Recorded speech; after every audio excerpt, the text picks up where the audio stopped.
ज्यूले हात उठाउनु भएको हुनाले सम्माननीय प्रधानमन्त्रीज्यूलाई म रोस्टम प्रयोग गर्न अनुमति दिन्छु।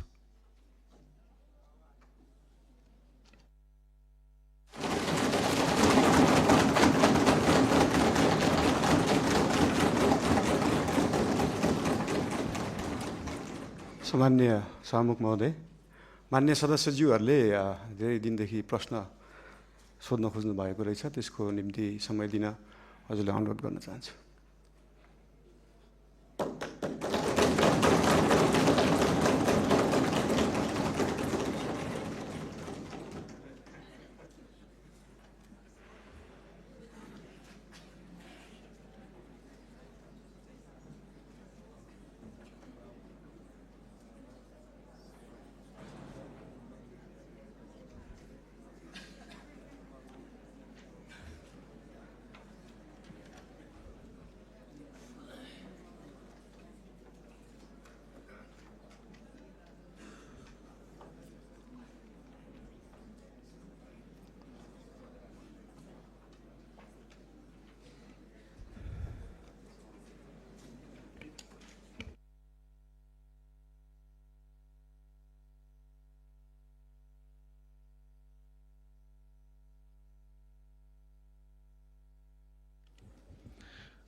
मान्य सदस्यहरू, सम्माननीय प्रधानमन्त्रीज्यूले मान्य सदस्यहरूले लामो समयदेखि प्रश्न गर्न पाउनुपर्छ र प्रश्नको उत्तर सम्माननीय प्रधानमन्त्रीज्यूबाट सदनलाई दिनुपर्छ भन्ने मान्य सदस्यहरूको निरन्तरको मागलाई सम्बोधन गर्दै सम्माननीय प्रधानमन्त्रीज्यूले आज नै आफूले प्रश्नको उत्तर दिन तयारी भएको कुरा रोस्टमबाट उद्घोष गरिसक्नु भएको हुनाले म दलगत रूपमा सबै दललाई एउटा एउटा प्रश्न सोध्नको लागि समय निर्धारण गर्छु।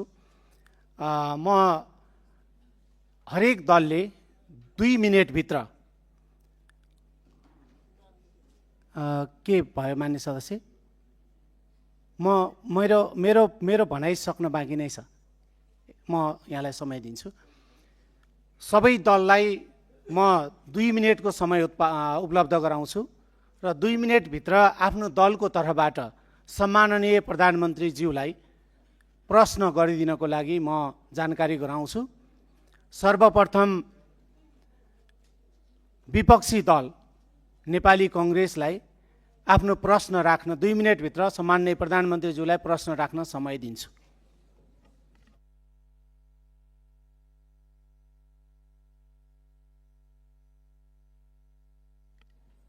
मान्य सदस्य युवराज दुलालले उठ्नु भएको थियो, के को लागि उठ्नु भयो? पहिला युवराज दुलालले एकदम छोटकरीमा आफ्नो कुरा भनिहाल्नुहोस्।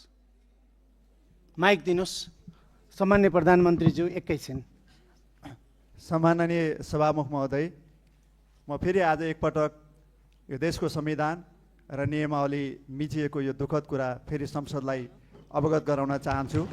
सम्माननीय प्रधानमन्त्रीज्यूबाट त्यो हुनु राष्ट्रको लागि धेरै नै दुःखद हो। सम्माननीय सभामुख मार्फत सम्माननीय प्रधानमन्त्रीज्यू, हाम्रो प्रतिनिधि सभा नियमावली 2079 को 56(1) मा प्रतिनिधि सभाका सदस्यहरूले सम्माननीय प्रधानमन्त्रीलाई प्रश्न सोध्ने व्यवस्था छ र जस अन्तर्गत समूह विभाजन गरिन्छ 15-15 जनाको, र त्यो समूहले सम्माननीय प्रधानमन्त्रीज्यूलाई प्रश्न सोध्नुभन्दा 3 दिन अगाडि नै लिखित रूपमा प्रश्न दिने र सम्माननीय प्रधानमन्त्रीज्यू उपस्थित भएको दिन 1 घण्टा त्यो प्रश्न उत्तर कार्यक्रम राख्ने प्रावधान भएकोले यो नियमावलीको नियम मिचिएको कुरा म दुःखका साथ दर्ज गर्न चाहन्छु। धन्यवाद।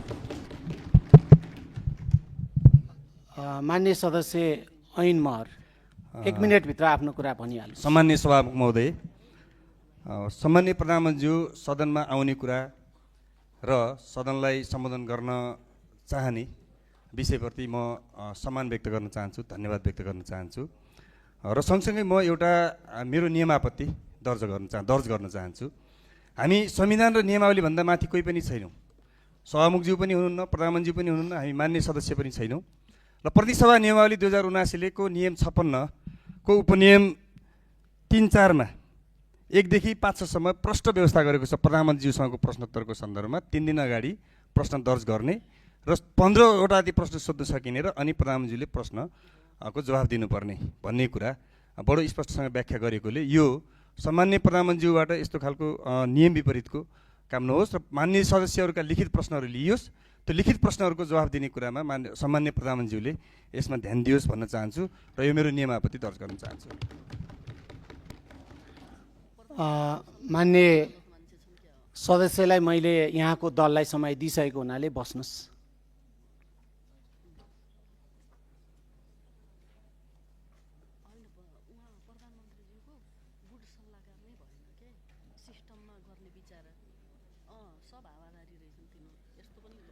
मान्य सदस्यहरूले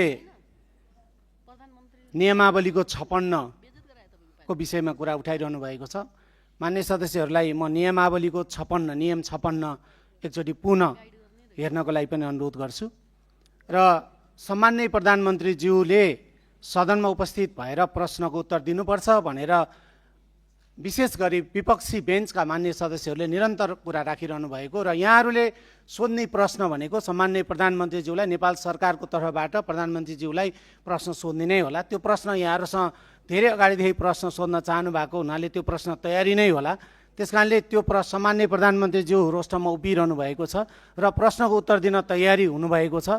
त्यसकारणले हाम्रो नियमावलीले 3 दिन अगावै प्रश्न लिखित रूपमा सोध्नुपर्ने भनेर निर्धारण गरेको छैन।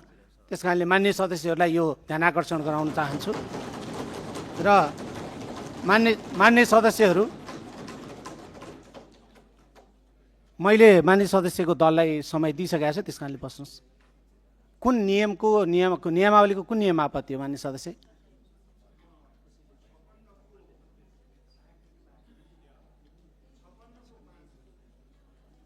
मान्य सदस्य मलाई जानकारी छ। मान्य सदस्य बस्नुहोस्। मैले यहाँको दललाई समय दिइसकेको छु। हामी प्रश्न उत्तरतिर जाउँ। मान्य सदस्यहरूलाई मैले विपक्षी दल सर्वप्रथम विपक्षी दल नेपाली कांग्रेसलाई मैले 2 मिनेटको समय दिएको छु।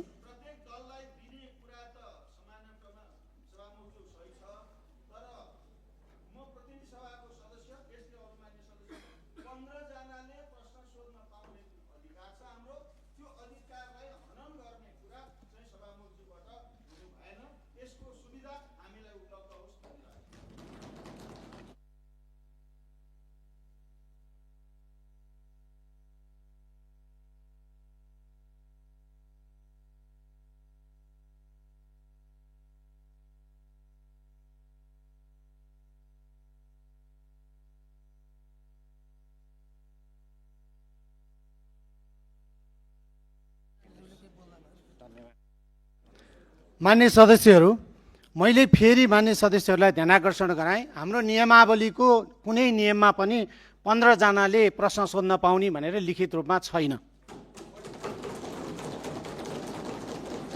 त्यसकारणले मान्य सदस्य इन्दिरा राणा मगर के होला? कुन नियमावलीको कुन नियम आपत्ति? होइन, क्लियर गर्नु परेन। मान्य सदस्य बस्नुहोस्। मान्य सदस्यहरूलाई मैले फेरि पनि भने मैले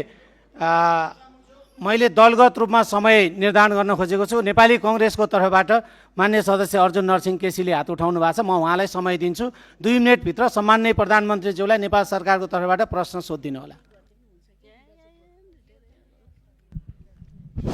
सम्माननीय सभामुख महोदय, आज बडो नाटकीय ढङ्गले प्रधानमन्त्रीले प्रश्नोत्तरको निम्ति संसदमा आफै उभिएर जो समय माग्नु भएको छ, वास्तवमा यो विकसित देशहरूमा पनि प्रधानमन्त्रीले त्यस्तो गर्छन्। यसलाई म पोजिटिभ र लोकतान्त्रिक प्रक्रियाकै एउटा अङ्ग मान्छु।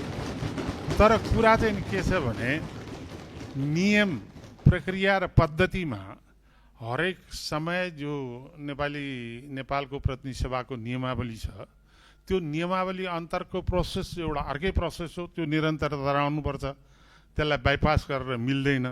तर प्रधानमन्त्रीले उभिएर अहिलेको समसामयिक स्थितिमा मान्य सदस्यहरूको के धारणा भनेर अचानक जो उभिनु भएको छ त्यो चाहिँ राम्रै हो भन्छु। तर कुरा के छ भने अब मैले यो 2 मिनेटभित्र म धेरै कुरा सबै त भन्न सक्दिनँ।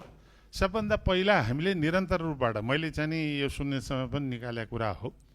23-24 को जेएनजी आन्दोलनपछि गौरीवादी कार्कीको जुन प्रतिवेदन छ त्यो प्रतिवेदनको सारांश रूपमा कहीँ अनौपचारिक रूपले प्रकाशित भए पनि औपचारिक रूपले त्यो प्रकाशित हुन सकेका छैन र त्यो औपचारिक रूपले प्रकाशित हुनुपर्छ र त्यो संसदका प्रत्येक सदस्यले पाउनुपर्छ भन्ने कुरा सभामुखजी मैले पहिला पनि उठायो र त्यसपछि 24 गौरीबहादुर कार्कीजीको प्रतिवेदनमा 24 गते पुरा रूपबाट ब्ल्याकआउटै गरिएको खालको हामीले बुझेका छौँ। जहाँसम्म 24 गते देशमा जुन खालको अत्यन्त विध्वंसात्मक घटना घट्यो त्यो घटनाको छानबिन गर्नको निम्ति निष्पक्ष आयोगको गठन तत्कालै गर्नको निम्ति म प्रधानमन्त्रीसँग अनुरोध गर्छु र त्यो सँगसँगै अर्को चाहिँ नि के भनेदेखि यो मलाई बसेर भन्नु है साहब त्यो सँगसँगै प्रधानमन्त्रीजीलाई चाहिँ अर्को के भने भर्खर मानवाधिकार आयोगले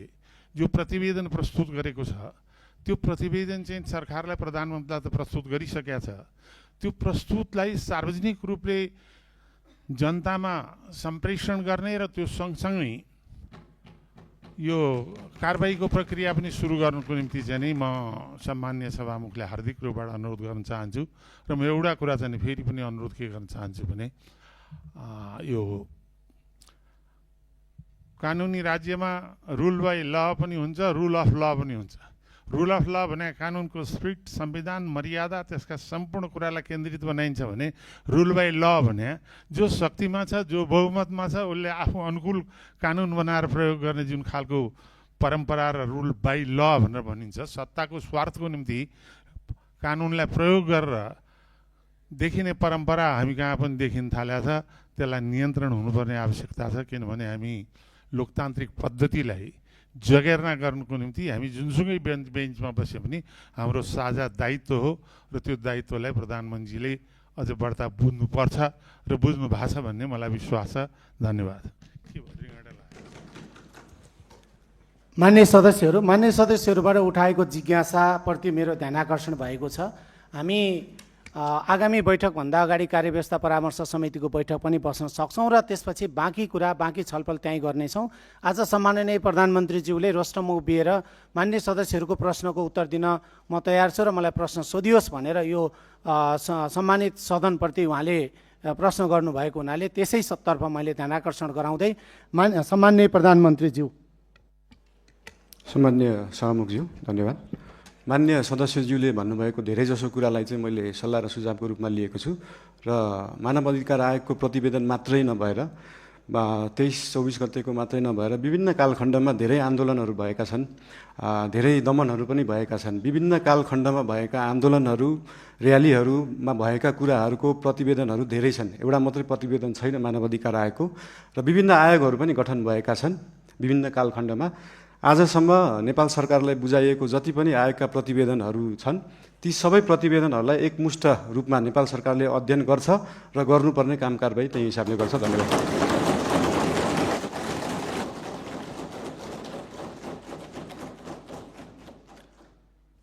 म विपक्षी बेन्चका नेकपा एमालेको तर्फबाट प्रश्न राख्न समय दिन्छु। समय 2 मिनेट।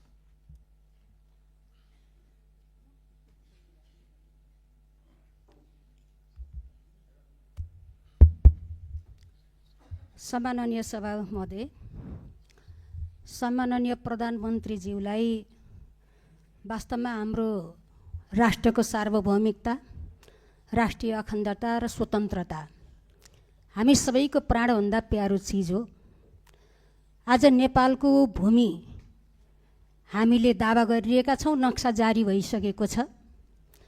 त्यो भूमिमा त्रिपक्षीय सरकारको ठाउँ नेपाल, चाइना र भारतको, तर आज नेपाललाई व्यवस्था गरिकन भारत र चाइनाका तर्फबाट द्विपक्षीय समझदारी कायम गरेर जुन व्यापारिक मार्ग निर्माण गर्ने काम धमाधम भइरहेको छ, यो सन्दर्भमा नेपाल सरकारको धारणा के छ, सरकारले के गरिरहेको छ भन्ने सन्दर्भमा म प्रधानमन्त्रीज्यूसँग चासो राख्न चाहन्छु। धन्यवाद। सम्माननीय प्रधानमन्त्रीज्यू। माननीय सदस्यज्यू, लिपुलेक लिम्पियाधुरा सम्बन्धी बुझ्न खोज्नुभयो जस्तो लागेको थियो। यस सम्बन्धी नेपाल सरकारले अफिसियल रूपमा डिप्लोमेटिक नोट भारत सरकारलाई पठाइसकेको छ र त्यसको जवाब पनि आएको छ। त्यो जवाबमा चाहिँ दुईटै सरकारले आफ्नो इतिहासविदहरू राखेर, आफ्नो सर्वेयरहरू राखेर, आफ्नो भूमि सम्बन्धी जानकारी भएका व्यक्तिहरू राखेर टेबल टक मार्फत यो कुरालाई समाधान गर्ने कुरा भएको छ र यस सम्बन्धी हामीले भारत र चाइनालाई मात्रै नभएर इङ्ल्यान्ड सरकारसँग पनि कुरा गरेका छौँ। उहाँहरूले ब्रिटिस इन्डिया छोड्दै गर्दाखेरिको समस्या अहिलेसम्म हाम्रोमा भइरहेको हुँदाखेरि यसमा चाहिँ इङ्ल्यान्डले पनि सरोकार राख्नुपर्छ भन्ने हाम्रो मान्यता हो। यो सबै कुराहरू टेबल टक डिप्लोमेटिक हिसाबले भएर समाधान हुने जानकारी गराउन चाहन्छु। धन्यवाद।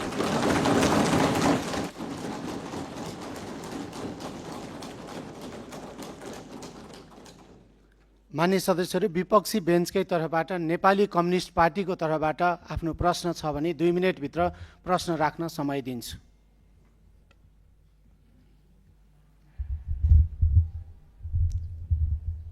सम्मान्य सभामुखज्यू, सम्मान्य प्रधानमन्त्रीज्यू आज संसदमा उपस्थित हुनुभएको छ।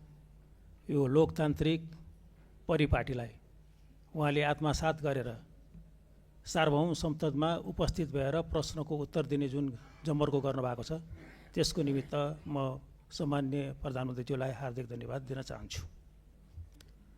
म खास गरिकन 2टा प्रश्न यहाँ राख्न चाहन्छु। आज यो तयारी त्यति हाम्रो पुगेको छैन। सम्मानज्यू आइहाल्नुभयो, प्रश्न माग गर्नुभयो, त्यसैले गर्दाखेरि त्यो माग अनुसारको यो प्रश्न राख्नुपर्ने एउटा जिम्मेवारी बोध भएको छ। एउटा कुरो के छ भने हामीले राष्ट्रिय सम्मानलाई अत्यन्त महत्त्वका साथ हेर्नुपर्छ। कुनै पनि बेला हामी सम्मानपूर्वक जिउने कुरामा हामी प्रतिबद्ध हुनुपर्छ। मैले यो सन्दर्भ लिस्ट डेभलप कन्ट्रीको एलडिसीको ग्रेजुएसनको सन्दर्भ उठाइरहेको छु। यो वर्ष हामी लिस्ट डेभलप कन्ट्रीको ग्रेजुएसन हुने अवस्थामा थियौँ। यसले हाम्रो राष्ट्रिय सम्मान बढाउन सक्थ्यो, आत्मविश्वास बढाउन सक्थ्यो, ताकि त्यसले गर्दाखेरि हामी अन्तर्राष्ट्रिय समुदायमा नेपाल अल्पविकसित होइन भन्ने खालको एउटा अनुभूति लिएर हामी हिँड्न सक्थ्यौँ। तर केही वस्तुहरूको निर्यातको सुविधाको निमित्त यो अवसरलाई हामीले अहिले 2 वर्षको निमित्त एक्सटेन्ड गर्ने सोचाइ बनाएको छौँ। म सम्मान्य प्रधानमन्त्रीज्यूबाट यो कुराको स्पष्ट रूपमा सकिन्छ भने हामी अहिले सबै यो इन्डिकेटर्सहरूबाट, हाम्रो जिएनआई पर क्याप्टाबाट पनि हामी सम्पूर्ण कुराबाट हामी ग्रेजुएसनको निमित्त फिट भइसकेको छौँ। त्यसैले गर्दाखेरि यही वर्षबाट ग्रेजुएसनको निमित्त हामी तयारी हौँ भन्ने म अनुरोध गर्न चाहन्छु। अर्को कुरो, सामान्य प्रधानमन्त्रीज्यू गरिबप्रति अत्यन्त उहाँ संवेदनशील हुनुहुन्छ। उहाँले त्यस सम्बन्धी गीत पनि गाउनु भएको छ। म के अनुरोध गर्न चाहन्छु भने अहिले जुन किसिमको सुकुम्बासी समस्याहरूमा डिल गर्न खोजिएको छ, त्यो राज्यको तर्फबाट त्यो बिल्कुल सही तरिका भएन। उनीहरूको व्यवस्थापनको निमित्त एउटा उपयुक्त रणनीति तयार गरेर अगाडि जानुपर्ने थियो। त्यति मात्रै होइन, अहिलेको बजेट यो माथिल्लो तल र मध्यम वर्गको निमित्त मात्रै छ। निम्न मध्यम वर्गीय र गरिबको मुखी यो बन्न सकेको छैन।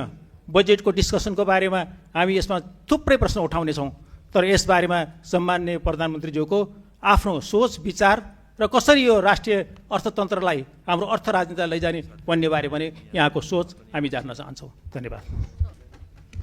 सम्मान्य प्रधानमन्त्री। धन्यवाद सम्मान्य सभामुखज्यू। यो उदाहरण एउटा दिन चाहन्छु। यो लिस्ट डेभलप कन्ट्रीबाट डेभलपिङ कन्ट्रीमा जाने अथवा डेभलपिङ कन्ट्रीबाट डेभलप कन्ट्रीमा जानेमा हाम्रै छिमेकी राष्ट्र चीन, चाइना चाहिँ अस्ति भर्खरै डेभलपिङबाट डेभलपमा गएको थियो, जबकि त्यो डेभलपमेन्टको पराकाष्ठा नागिसकेको देश हो त्यो।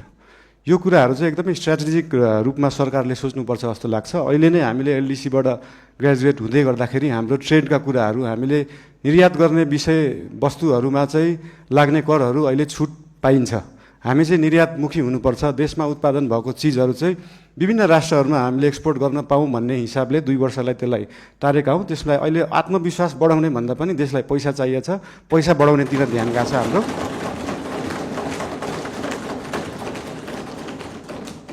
अनि गरिब विपन्नको कुरामा मैले पहिल्यैदेखि भन्दै आएको यो साम्यवाद समाजवाद भनेको भाषणमा दिन एकदम सहज हुन्छ, मजा पनि आउँछ। तर साँच्चीकै साम्यवाद, साँच्चीकै समाजवाद गर्ने भने हाम्रो काठमाडौँ महानगरपालिकामा मेयर हुँदाखेरिको म उदाहरण दिन चाहन्छु। हामीले विपन्नलाई जुन प्राइभेट स्कुलमा 10% स्कलरसिप दिनुपर्छ, त्यसलाई इक्जाम लिएरै एकदमै मजाले लागू गरेका थियौँ। त्यहाँ चाहिँ विपन्नले एकदमै महँगा कलेजहरूमा पढ्न पाए। साँच्चीकै समाजवाद भने त्यो हो। र विभिन्न महँगा अस्पतालहरूमा पनि हाम्रो ऐन कानुन संविधान बमोजिम नै 10% बेड चाहिँ विपन्नलाई दिनुपर्छ भन्ने व्यवस्था थियो। त्यसको लागि हामीले वेबसाइट नै बनाएर प्राइभेट हस्पिटलहरूमा सर्जरीसम्म विपन्नलाई गराउने व्यवस्था गराएको थियौँ। त्यही हो समाजवाद, साम्यवाद भने चाहिँ त्यस्तो कुरालाई भनिन्छ। र यही 10% विपन्नलाई दिनुपर्ने कुराहरू, शिक्षा र स्वास्थ्यको कुराहरू हामी देशैभरि लागू गर्न खोज्दैछौँ। यसको लागि विभिन्न जिल्लाहरूमा, विभिन्न स्थानीय निकायहरूमा यसको लागि हामी सहकार्य गर्दै जानेछौँ। संविधानमा लेख्न त लेखियो फ्री शिक्षा, फ्री स्वास्थ्य, तर सरकारको बजेट त्यो छ कि छैन भन्ने कुरा सोचिएन। त्यही भएर अहिलेको लागि हामीले सबैलाई नभएर विपन्न वर्गलाई, कम्तीमा विपन्न वर्गलाई चाहिँ फ्री शिक्षा, फ्री स्वास्थ्य दिनमा हाम्रो नेपाल सरकार र हाम्रो राष्ट्रिय स्वतन्त्र पार्टी त्यसमा चाहिँ एकदमै लागेको छ। धन्यवाद।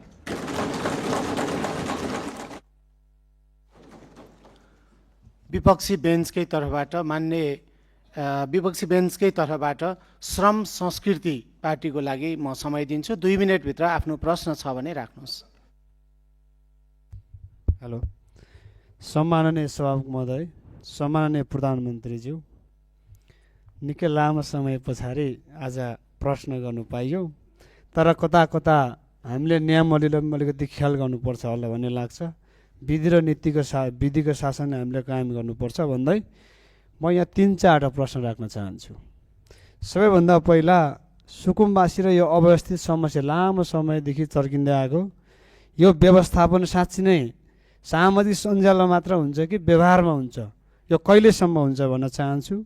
दोस्रो प्रश्न, नेपालमा सहकारीमा ठुलो घोटाला भयो, ठुलो तपाईँको समस्या उत्पन्न भयो, थुप्रै आन्दोलन भयो। यो जीवी राई भन्ने जस्तै जीवी राई लगायत अन्य चाहिँ थुप्रै सहकारी ठगीहरू गर्ने कहिले पक्राउ हुन्छ, स्पेसली जीवी राई।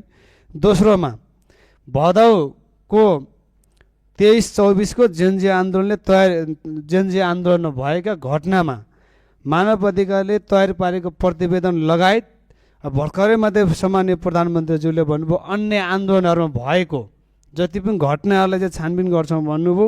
यो कहिलेसम्म हामीले साँच्ची नै यसको चाहिँ यो घटना चाहिँ यसरी भएको छ भनेर चाहिँ परिणाममा देख्न सक्छौँ, त्यो प्रश्न गर्न चाहन्छु। र अर्को, कालोपानी लिपुलेक लिपिया धुराको समस्या निकै लामो समयदेखि चल्दै आएको छ र अन्य सीमामा थुप्रै समस्याहरू छन्। त्यो सीमामा चाहिँ कहिले सरकार छ भने सीमाका चाहिँ आम नागरिकहरूले अनुभूति गर्न सक्छन्, त्यो प्रश्न गर्न चाहन्छु। र मैले सम्माननीय प्रधानमन्त्रीज्यूको कार्यकक्षमा आएर यो बाँदर व्यवस्थापनको चाहिँ ठुलो जो हामीले चाहिँ 3टा उपायसहित सम्माननीय प्रधानमन्त्रीज्यूको कार्यकक्षमा आएर मैले लिखित रूपमा दिएका थिएँ। हामीले स्वाधीन र राष्ट्रवादको कुरा गरिरहँदाखेरि चाहिँ कृषि र किसान बिना हामीले स्वाधीन देश चाहिँ परिकल्पना गर्नु सक्ने जस्तो मलाई लाग्दैन। यो बाँदर व्यवस्थापन कहिले हुन्छ भन्न चाहन्छु। यसमा श्रेष्ठ सबैजना लाग्नुपर्छ। यो हाँस्ने कुरा होइन, यो श्रेष्ठ कुरा छ, लाखौँ किसानसँग जोडिएको कुरा। हस्, धन्यवाद। बाँकी कुरा फेरि अब अर्कोमा गरौँला। र एउटा कुरो, यो चाहिँ नियमावलीको 56 को 15 जनाले कम्तीमा सोध्ने भने चाहिँ हाम्रो अरू साथीले पनि सोध्न चाहनुहुन्छ होला। सभामुख महोदय, यो नियमावलीले चाहिँ कार्यान्वयन गर्नुपर्छ होला। धन्यवाद। सम्माननीय प्रधानमन्त्री।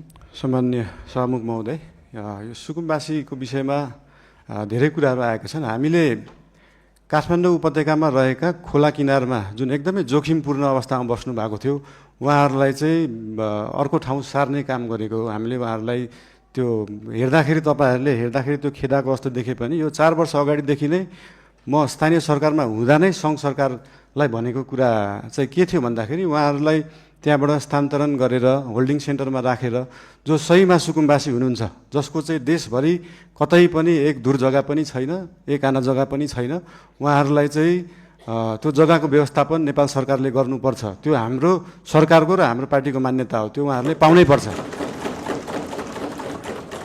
तर काठमाडौँ उपत्यकामा बसेकालाई किन एकदम प्रायोरिटी दिएर हटाइयो भन्दाखेरि विगतका धेरै वर्षहरूमा बाढी आउँदाखेरि उहाँहरूको घर डुबानमा पर्ने र उहाँहरूको स्वास्थ्य अवस्था पनि एकदमै नाजुक थियो। उहाँहरूको सेनिटरी अवस्था, उहाँहरूको त्यो वासरुम टोइलेटको व्यवस्था त्यसको निकासा सिधै खोलामा थियो र उहाँहरूबाटै निस्केको त्यो फोहोरको दुर्गन्धले फेरि उहाँहरू नै बिरामी परिराख्नु भएको थियो।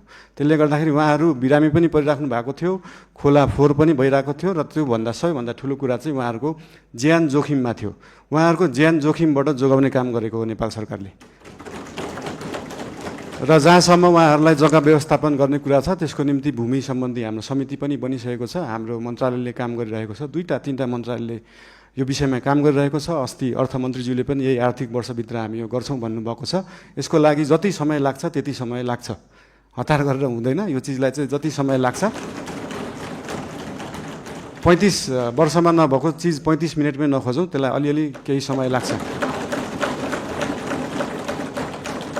र लिपुलेक लिम्पियाधुराको बारेमा उहाँले सोध्नुभयो, अघि पनि भनिसके। यो चाहिँ डिप्लोमेटिक रूपमा टेबल टक। तपाईँहरूलाई एउटा कुरा अचम्म लाग्छ होला, मैले पनि अस्ति प्रधानमन्त्री भएपछि नै थाहा पाएँ, भारतले नेपालको जग्गा मात्रै होइन, नेपालले पनि भारतको जग्गा धेरै ठाउँमा मिचेको रहेछ। अनि यो कुरा चाहिँ अस्ति भर्खरै थाहा पायो। त्यही भएर दुईटै देशले अध्ययन गरेर हामीले मिचेको छौँ, उहाँहरूले मिच्नु भएको छ, के छ त्यसलाई चाहिँ बसेर एउटा साथीको रूपमा समाधान गर्ने चाहिँ हामीले सोच राखेका छौँ। धन्यवाद।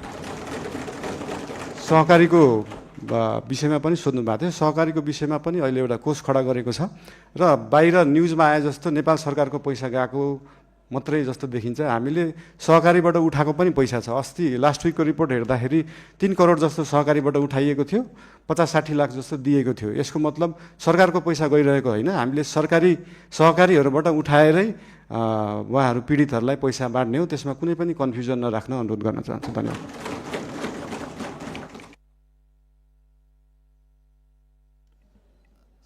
सम्माननीय प्रधानमन्त्रीज्यू, अर्को 2टा प्रतिवेदन सार्वजनिकको कुरा र बाँदर व्यवस्थापनको कुरा। उहाँले यता प्रतिपक्षको तर्फबाट अघिको योभन्दा अगाडिको मान्य प्रश्नकर्ताले सदस्यले चाहिँ बाँदर व्यवस्थापनको कुरा र प्रतिवेदन सार्वजनिकको कुरा पनि राख्नु भएको छ। धन्यवाद। सामान्य सभामुखज्यू, प्रतिवेदनहरू अध्ययन समिति बन्छ। जस्तै मिडियामा आइसक्यो, तर त्यो मानव अधिकार आएको प्रतिवेदन पनि प्रधानमन्त्री कार्यालयमा अफिसियली बुझाइएको छैन। त्यो 29 पेजको केही खण्ड आए तापनि त्यो 10,000 पेजको छ भन्ने सुन्नमा आएको छ। त्यो प्रतिवेदन हामी कहाँ नै अफिसियली रूपमा आइसकेका छैनन्। अनि त्यो प्रतिवेदन आएपछि हामी सार्वजनिक गर्छौँ नै। लगायत मैले अघि भने जस्तै देशभरि भएका विभिन्न घटना सम्बन्धी आयोगहरू बनेका थिए, आएका रिपोर्टहरू छन्। ती सबै रिपोर्ट अध्ययन समितिले अध्ययन गर्छ। उहाँहरूलाई अध्ययन गर्न जति समय लाग्छ त्यति समय चाहिँ लाग्छ। फेरि त्यो उहाँहरूलाई छिटो 2 दिनमै अध्ययन गरेर दिनु भन्न नसकिने अवस्था छैन। त्यही भएर यो अध्ययन गरेर आएको रिपोर्ट चाहिँ नेपाल सरकारले सार्वजनिक गर्नेछ।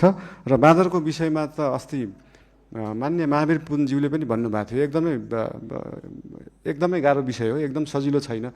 यो भन्ने बित्तिकै तपाईँले विश्वमा जहाँ पनि हेर्दाखेरि बाँदरले बाली खाने रोकथाम गर्दा कि त त्यो खेतलाई चाहिँ वायरिङ गरेर घेरेर राखिन्छ, त्यो एकदमै खर्चिलो हुन्छ, कि त जङ्गललाई नै वायरिङ गरेर राखिन्छ। त्यो मानव बस्ती र जङ्गली जनावरलाई चाहिँ छुट्याएर राखिने चलन छ। यस सम्बन्धी अध्ययन गर्न समिति पनि बनेको छ, अध्ययन भइरहेको छ। यो एकदमै पेचिलो विषय भएको भएर तुरुन्तै गर्न नसकिने चिज भएर यसलाई चाहिँ हामीले देश विदेश विभिन्न देशहरूमा कुन उपाय लाइएका छन्, हामी हत्या हिंसामा नजाउँ भन्ने सोच भएको भएर त्योभन्दा अल्टरनेटिभ उपाय के हुनसक्छ त्यो सोच्दैछ। अहिले समिति गठन भएको छ। त्यसको अध्ययन रिपोर्ट आइसकेपछि त्यो रिपोर्ट अनुसार सरकारले काम गर्नेछ। धन्यवाद। विपक्षी बेन्चकै तर्फबाट राष्ट्रिय प्रजातन्त्र पार्टीको तर्फबाट प्रश्न छ भने 2 मिनटभित्र आफ्नो प्रश्न राख्न समय दिन्छु।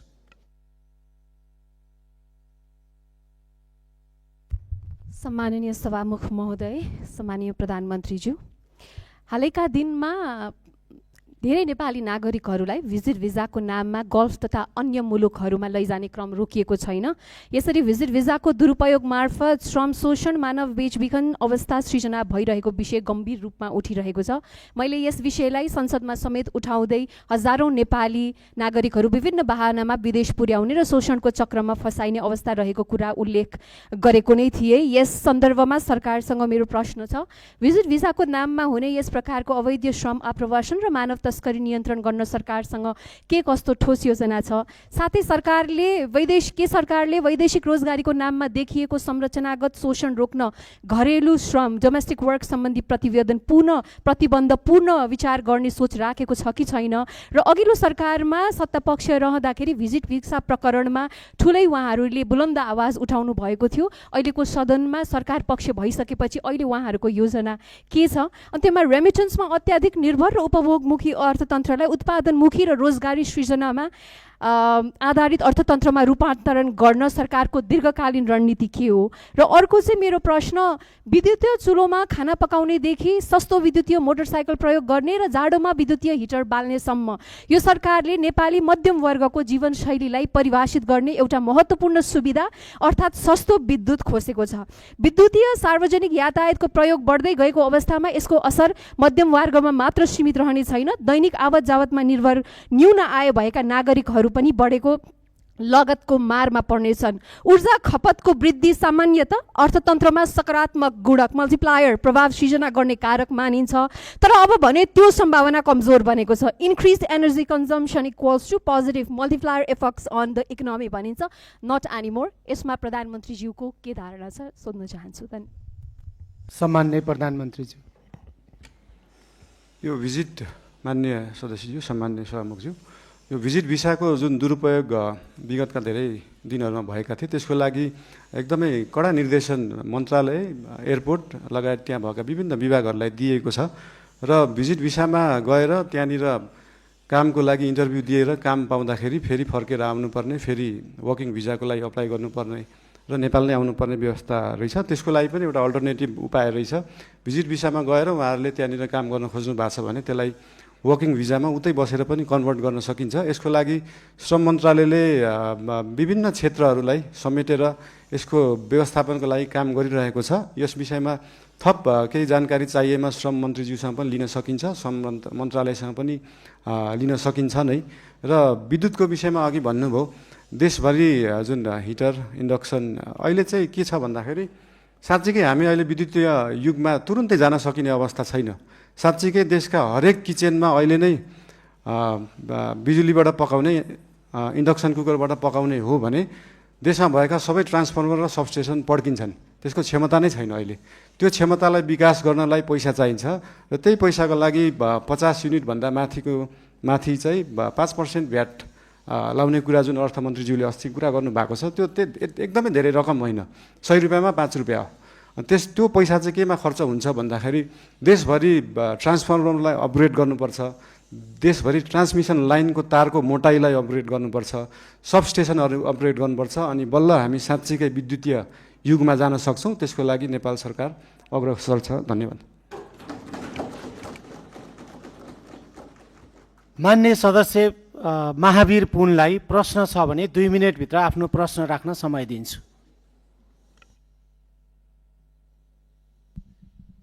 धन्यवाद सभामुख महोदय। प्रश्न त थिएन, अब बनाइयो।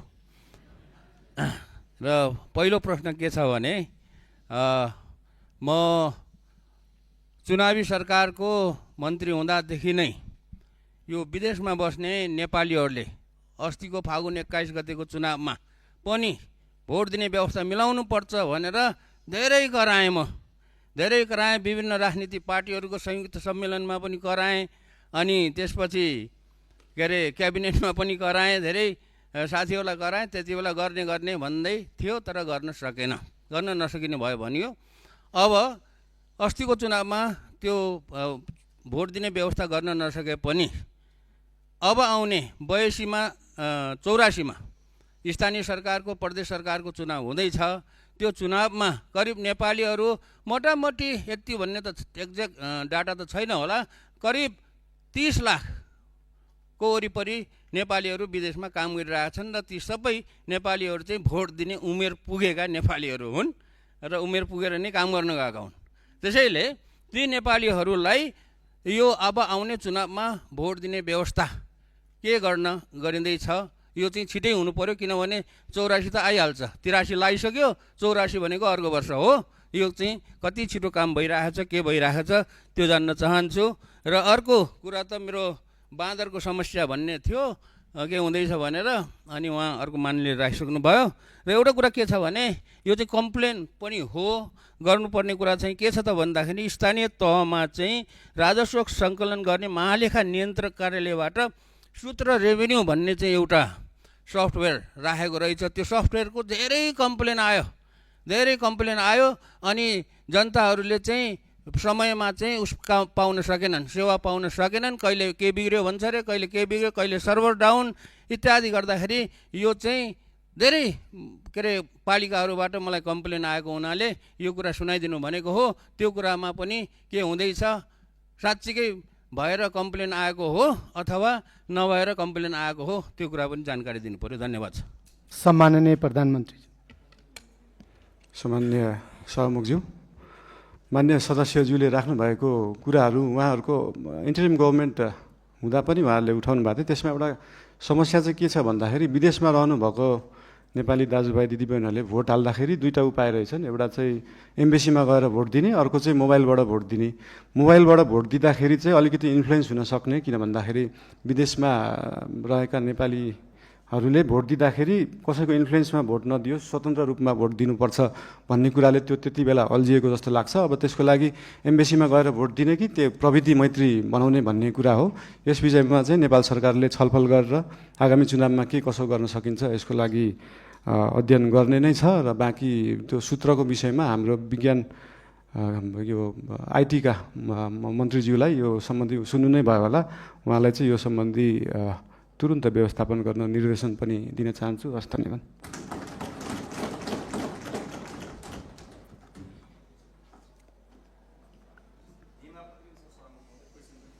मान्य सदस्य एकछिन बस्नुहोस्, मैले काम बाँकी नै छ। मान्य सदस्य एकछिन बस्नुहोस्, मैले सत्तापक्षलाई समय दिन बाँकी नै छ। पछाडि पनि मान्य सदस्य एकछिन बस्नुहोस्, मैले सत्तापक्षलाई समय दिन बाँकी नै छ। सम्माननीय प्रधानमन्त्रीज्यूलाई प्रश्न उत्तर कार्यक्रम भइरहेको हुनाले सत्तापक्षको तर्फबाट राष्ट्रिय स्वतन्त्र पार्टीलाई आफ्नो दलको तर्फबाट 2 मिनेटभित्र प्रश्न छ भने प्रश्न गर्न समय दिन्छु।